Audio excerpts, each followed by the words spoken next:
Assalamualaikum warahmatullahi wabarakatuh. Perkenalkan, nama saya Aldi Dwi Ilmiwan dari kelas 10 TE 2. Saya akan menjelaskan tentang pengertian power supply dan cara kerjanya. Secara sederhana, power supply pencatu daya adalah komponen yang memasok daya ke satu atau bahkan lebih beban listrik. Jadi power supply ini dirancang untuk mengubah beberapa bentuk energi yang beberapa seperti matahari, energi mekanik, kimia, hingga listrik.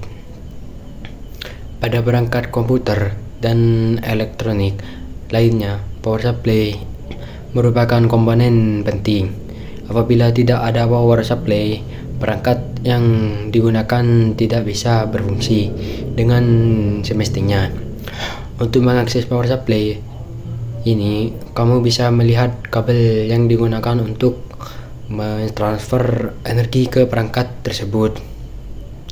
Jika kabel tersebut dibuka, di dalamnya bisa didapatkan kotak logam yang berisi kipas dan beberapa kabel yang menghubungkan ke perangkat.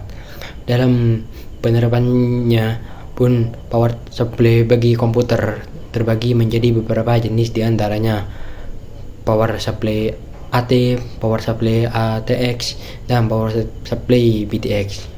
Cara kerja power supply ini cukup sederhana. Ketika kamu menyalakan power pada komputer, power supply akan melakukan pemeriksaan dan tes sebelum menjalankan sistem komputer.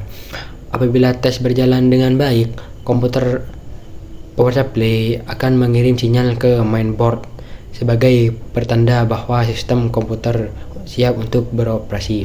Kemudian power supply akan membagi daya yang dimiliki sesuai dengan kapasitas yang diperlukan oleh masing-masing komponen. Tidak hanya menyalurkan daya listrik saja, power supply juga menjaga stabilitas arus listrik pada berbagai komponen tersebut. Secara tidak langsung, peran power supply bisa dianggap sama pentingnya seperti CPU pada komputer yang sering disebut sebagai otak komputer.